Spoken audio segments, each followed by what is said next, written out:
Final piece tonight,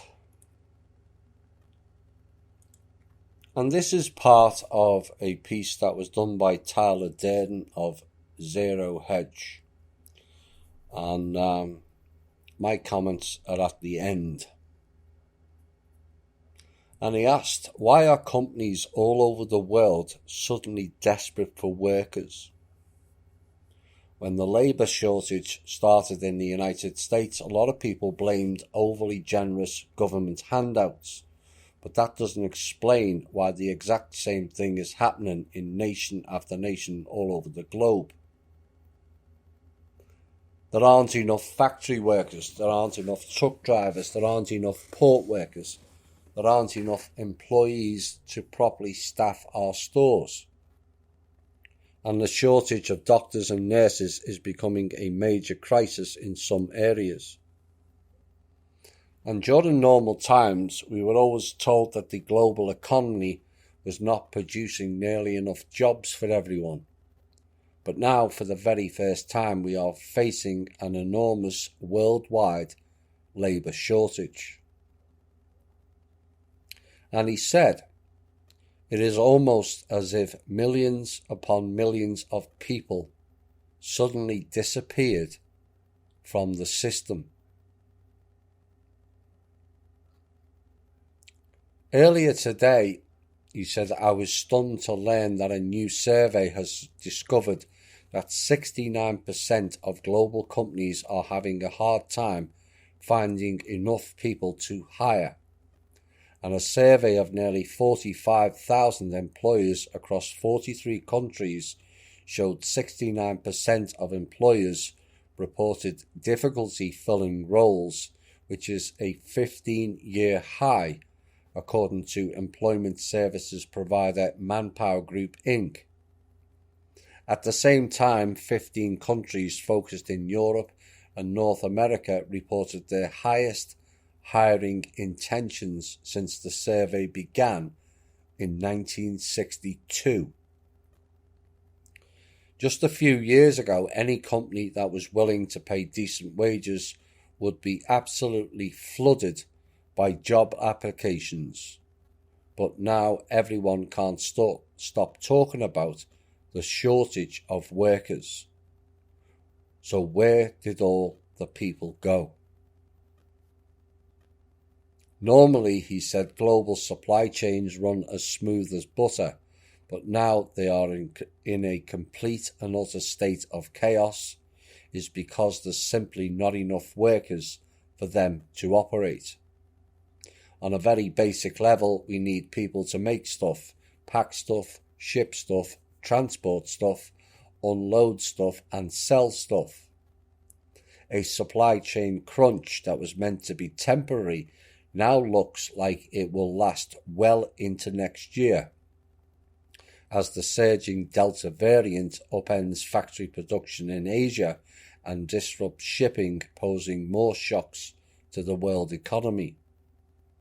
Manufacturers reeling from shortages of key components, chips, like because they went into the vaccines, and higher raw material and energy costs are being forced into bidding wars to get space on vessels, which is pushing freight rates to records and prompting some exporters to raise prices or simply cancel shipments altogether. But if we had enough people to do all the jobs that needed to be done, this crisis could be resolved very rapidly, he said. So where are they? As inventories get tighter and tighter, that is invariably going to drive up prices.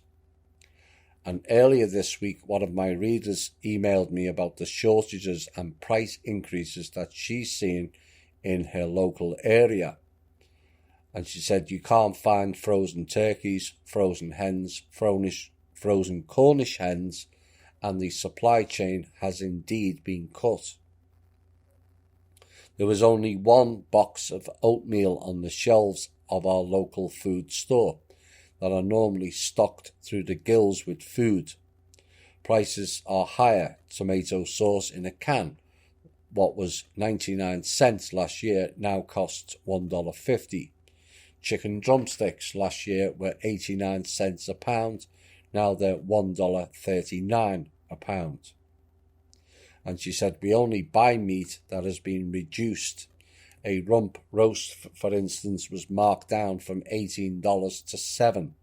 That's a huge price cut, so we look for deals like that, but they're hard to find. Everything is higher, packaged in smaller boxes and cups, and there's not much of it. We all knew this was coming. It's going to get worse, but lots of people who don't know what's happening.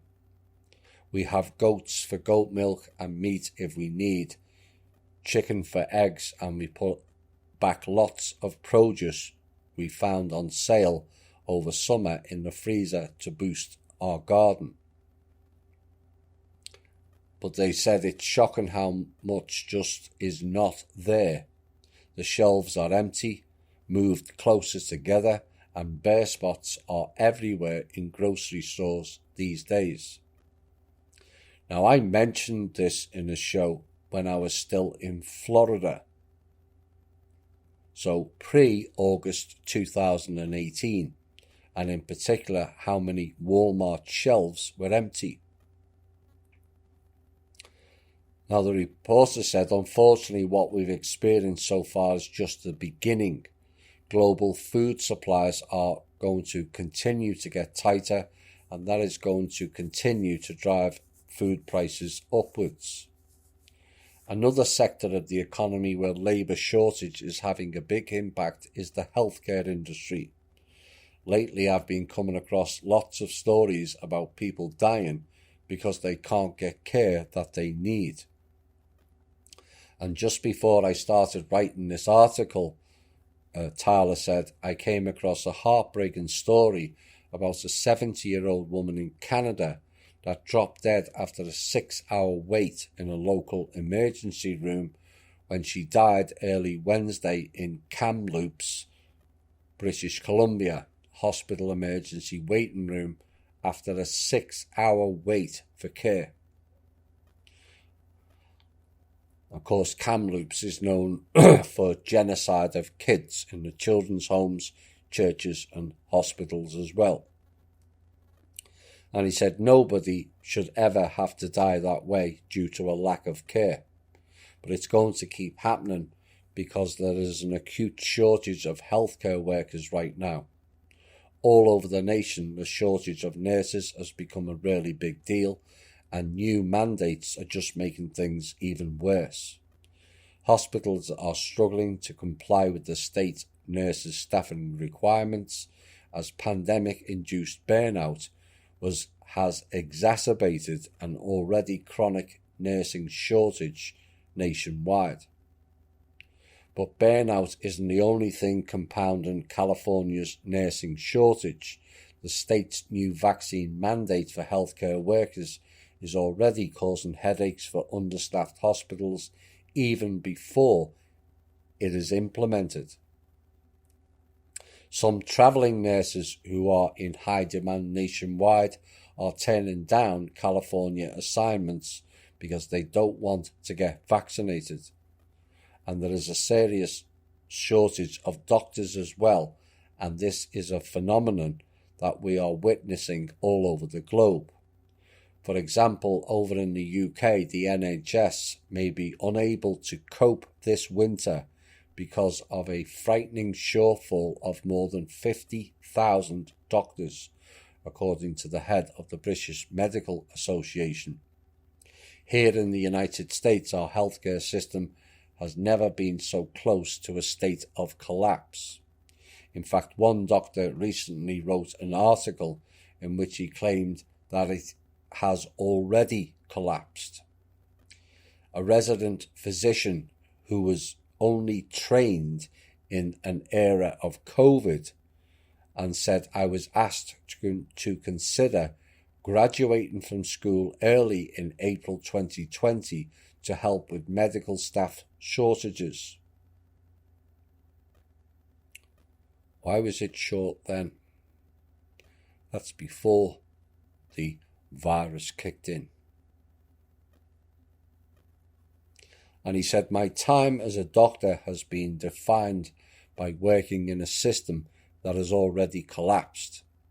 The American health system I work in has featured limited personal protective equipment, thanks to Kushner and FEMA, oxygen shortages, and the construction of field hospitals in convention centres and parking garages.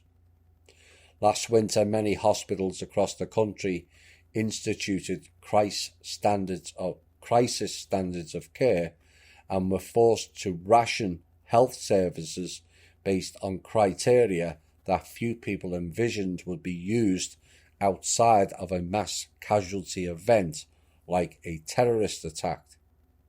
Today, hospitals are full in much of the country, with patients requiring an ICU being airlifted thousands of miles in search of a staffed bed. These are not features of a health system that is approaching failure, he said. These are features of a healthcare system that has broken down spectacularly, forcing doctors and patients to climb through the rubble looking for help. But just like every other industry, if we had enough people to do the jobs that needed to be done, we would be fine.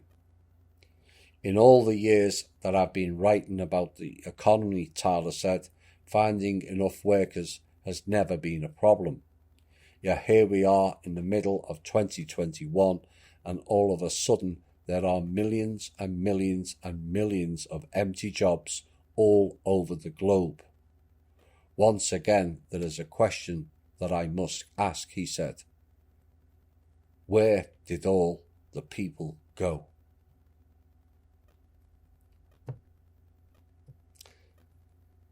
That's an interesting article. And this is a question that everyone should be asking. Because the people that are currently running things are not telling you the truth. Where did all the people go, he asked. Our members will know we were warned of disappearing people in past shows going back 4 to 5 years ago. Is this real? Look around you. Once you see, you cannot undo it. Is it now our reality as the phase in and phase out between the new world and the old world begins to take shape? Is the G-Cloud now creating and developing all organic and phasing out the inorganic? Are the injections a deletion package for the machine-based humans, as mentioned in Tuesday's show? Did Tuesday's show fill in all the dots? Who are the Clade X? How did the show make you feel? Proud to come this far, or sad for what is genuinely a range of people who you don't know personally, who potentially may never have been real to begin with? I feel for all who have people in their family who participated in the experiment.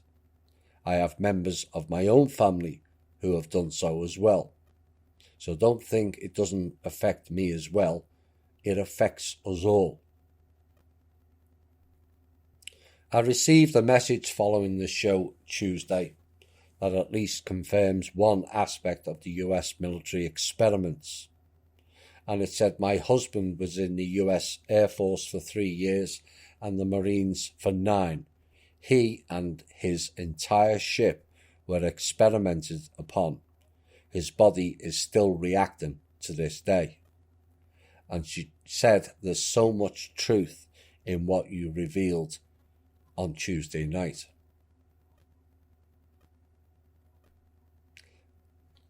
I suppose the greatest question from Tuesday's show is, are they, and I mean they, deleting the bots as part of their karmic debt.